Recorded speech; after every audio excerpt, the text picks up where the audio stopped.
रहा था, मैं बता रहा था कि मैं अभी ये प्री वाला एग्जाम होने के बाद में हम दुबई चले गए थे घूमने के लिए। तो दुबई में होटल में जितने भी कर्मचारी थे वो सारे पाकिस्तानी थे। और वैसे भी दुबई में सारे लोग जो लेबर क्लास जितनी भी है वो सारे भारतीय, बांग्लादेशी और पाकिस्तानी है। इंडियन, पाकिस्तानी और बांग्लादेशियों से दुबई भरा पड़ा है। इसलिए दुबई में पूरे के अंदर हिंदी, हिंदी और हिंदी है।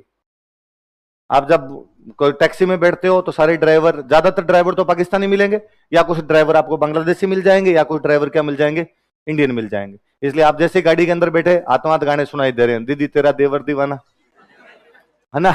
दिवाली पे जितनी सजावट आपके मार्केट में नहीं होती उससे ज्यादा सजावट दुबई के अंदर थी। हम दिवाली वाले टाइम थे वहां पे, तो हर किसी मार्केट में जाए हैप्पी दीपावली, हैप्पी दीपावली चारों तरफ लगे हुए। अरे तुम्हारा दीपावली से क्या लेना देना है? उनका हमारा नहीं, मार्केट का तो है। लोग मार्केट में सामान खरीदने आते हैं तो हम क्यों ना उनको दिवाली की शुभकामनाएं दे। और सारी दुकानें इंडियंस इंडियंस भरे पड़े। दुकानों के नाम हिंदी में मिल जाएंगे, आप इंग्लिश के अंदर मिल जाएंगे, अरबी देखने को नहीं मिलेगा आपको, अरबी नाम ही नहीं मिलेंगे आपको, और अरब के लोग ही नहीं मिलेंगे आपको। दुबई के लोकल लोग हैं वो देखने को नहीं मिलेंगे। वो जो सिर पे वो बांध कर यूं घूमते हैं वैसा कोई मिलेगा ही नहीं। वो यहाँ रहते ही नहीं, वो सारे के सारे रहते हैं पेरिस, लंदन, न्यूयॉर्क। हालात ये है कि दुबई के लोकल लोग दुबई में 20%, भारतीय, पाकिस्तानी, बांग्लादेशी 80%। अब दो तरीके थे, या तो 20% लोगों की भाषा है अरबी, बाकी 80% की भाषा है हिंदी। तो या तो वो 20% 80% को अरबी सिखा दे, या वो 20% हिंदी सीख ले। उन्होंने दूसरा किया, उन सबको हिंदी आती है, तो 20% बेचारे क्या सीख गए? हिंदी। अपने सारे अपने अपने अपने वाले दिखते रहते हैं वहां पर एकदम। दो दिन एक पाकिस्तानी ड्राइवर था, तो मैंने उस पाकिस्तानी ड्राइवर से पूछा कि यार ये इतनी बड़ी बड़ी बिल्डिंग्स बना रखी है दुबई में, ये सब किसका क्या है? तो उसने कहा भाईजान ये जमीन तो है शेखों की, शेख शेख वहां के जो लोकल लोग होते हैं, जमीन तो है शेखों की, दिमाग है गोरों का, अंग्रेज। ये बिल्डिंग्स बनाने वाले सारे के सारे कौन है? अंग्रेज। पैसा है इंडियन का, पैसा कौन लगा रहे हैं यहाँ पे? सारे इंडियन। मैंने कहा इंडियन? उसने कहा काला धन कितना है तुम्हारे देश में? सारा इधर लगाता है आगे तुम लोग, लेबर है हम, जमीन शेखों की, दिमाग गोरों का, धन इंडियंस का, और काम कौन करते हैं यहाँ पे? पाकिस्तानी का। हम तो लेबर है साहब यहाँ पे, पैसा सब तुम्हारे वालों ने लगा रखा है, जमीन शेखों ने दे रखी है, और दिमाग कौन लगा रहे हैं यहाँ पर आके? गोरे। तो वहां पे एक लड़का साजिद था, वो हमारे होटल में वहां पे काम करे, तो वो आते जाते दोस्त बन गया। फिर पाकिस्तान वाले सारे पंजाबी बोलते हैं, तो मैं उससे पंजाबी बोलता, तो वो राजी भी रहता ही हूँ हमेशा, तो आते जाते पूछ भी लेता है और भाई साहब कोई दिक्कत हो तो मुझे बता देना। तो एक दिन हम खड़े थे तो मैंने उससे पूछा कि साजिद कहाँ का है तुम? तो उसने कहा पंजाब से। हम पंजाब तो पंजाबी बोलता, मैं समझ गया, पंजाब में कहाँ से? तो उसने कहा रावलपिंडी से। तो मैं रावलपिंडी में कहाँ से? तो उसने कहा आपको गांव थोड़ी पता तो नहीं, पर तू बताएगा तो पता चलेगा। अगली बार हम कह देंगे कि उस गांव के आसपास कोई दूसरा मिलेगा तो हम बात करेंगे उससे। तो उसने कहा मेरा गांव मोगरा है, रावलपिंडी के पास में कोई मोगरा नाम का गांव था। तो मैंने कहा यार रावलपिंडी का तो शोएब अख्तर भी है, शोएब अख्तर का नाम ही रावलपिंडी एक्सप्रेस है। तो उसने कहा यार वो रावलपिंडी का नहीं है, वो भी मेरे गांव का, ये मोगरा का ही है। तो मैं फिर उसको रावलपिंडी एक्सप्रेस क्यों बोलते हैं? तो उसने कहा यार अब मोगरा को तुम लोग जानते नहीं, अब मोगरा एक्सप्रेस कहे तो फिर तो अच्छा नहीं लगे ना, रावलपिंडी को जानते हैं लोग, तो नाम क्या निकाल दिया उसका? रावलपिंडी। फिर उसका परिवार रावलपिंडी शिफ्ट हो गया, बाकी है हमारे गांव का, मोगरा का है वो। तो मैं तुम्हारे परिवार में? उसने कहा ना ना हमारा कोई लेना देना नहीं है उससे। और वैसे भी हमेशा जो गांव वाला होता है उसके गांव का बंदा कितना बड़ा बन जाए वो भाव नहीं देता। ये होता है ये तो उसने बड़ा व्यक्त, अरे नहीं नहीं अलग परिवार है, हमारा कोई लेना देना नहीं। मैं चल वो छोड़, तो ये बता तुम्हारा रावलपिंडी का नाम रावलपिंडी क्यों है? उसने कहा है रावलपिंडी, रावलपिंडी है उसके अंदर क्या है? वो नहीं रावलपिंडी क्यों है, पावलपिंडी सावलपिंडी तो नहीं बना, रावलपिंडी क्यों बना? तो उसने कहा इतना तो नहीं पता, मैं तो हिस्ट्री नहीं जानता रावलपिंडी। उसने कहा नहीं, मग सुन। अपने 15 मिनट का लेक्चर दिया उसको कि बापा रावल गया था, रुका था, गजनी गया था, इसको हरा के आया, प्लान ढिंगड़ा पूरा यूं समझाया। तो मेरे जो साथ वाले दोस्त हैं वो हंसते रहते हैं कि तू अब पक्का मास्टर बन चुका है, और तेरे को 3-4 दिन हो गए टाबर तो मिले नहीं बड़ास निकालने के लिए। क्लास में तू कहानियां सुना सुना के बड़ास निकाल लेता है, तो बाप रे साजिद को पकड़ के कहानियां सुना रहा है, और मत पकड़ा कर यार, ये बोर हो जाती तेरी कहानियां सुन सुन के। तो वो बात है भाई। तो रावलपिंडी का नाम रावलपिंडी किस लिए? बापा रावल रुका था। कौन रुका था? बापा। बापा है ना। अपने तेरे कोई कमरे पे गुंडे आक्रमण करने वाले हो तो तेरे को लगे कि आज वो पीट के चले जाएंगे, तू तेरे सबसे शक्तिशाली दोस्त को फोन करेगा, कोई बॉडी बिल्डर होगा उसको कहेगा कि भाई फटाफट आ जा, इस समय जरूरत है तेरी, यही कहेगा। तो बापा रावल उस टाइम का जिम जाने वाला बंदा कौन था? बापा। तो किसको बुलाया गया? बस सीधी सी बात है। तो नागदा में किसका मंदिर बनवाया गया? एकलिंग।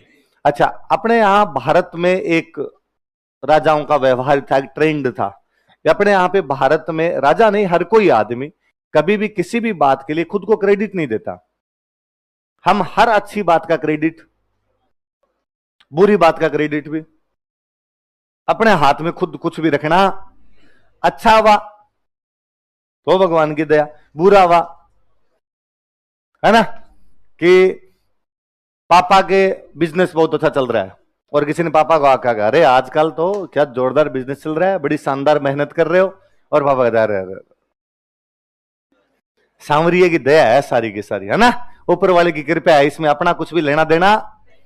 इस बार मान लो अपने खेत में फसलें बहुत अच्छी हो गई और किसी ने कहा इस बार तो यार जोरदार फसलें, अरे राम जी राजी है।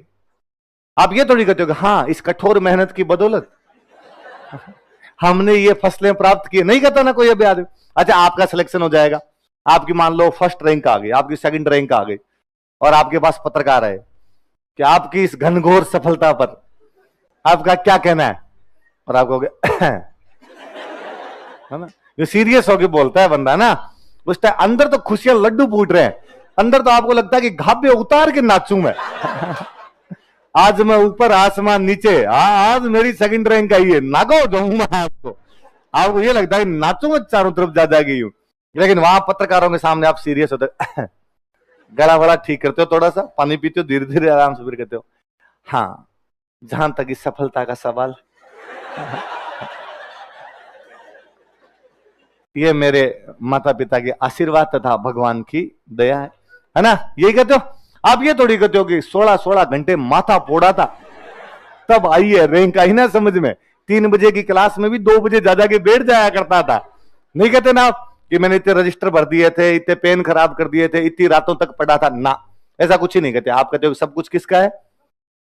तो भारत में हर अच्छी चीज के लिए किसको क्रेडिट दिया जाता है, मतलब इवन यहां तक कि भारत में जो पुरानी किताबें मिली है उनके राइटर का नाम नहीं पता, जो बहुत पुरानी किताबें मिली उनके राइटर का नाम नहीं, क्योंकि राइटर ने लिखा है पर वो लिख रहा है कि मैं भगवान की दया से किताब लिख रहा हूं। अब मैं कौन है उसने अपना नाम कहीं भी, मैं सरस्वती को प्रणाम करते हुए सरस्वती की कृपा से इस पुस्तक को आरंभ करने जा रहा हूं, मैं का नाम नहीं।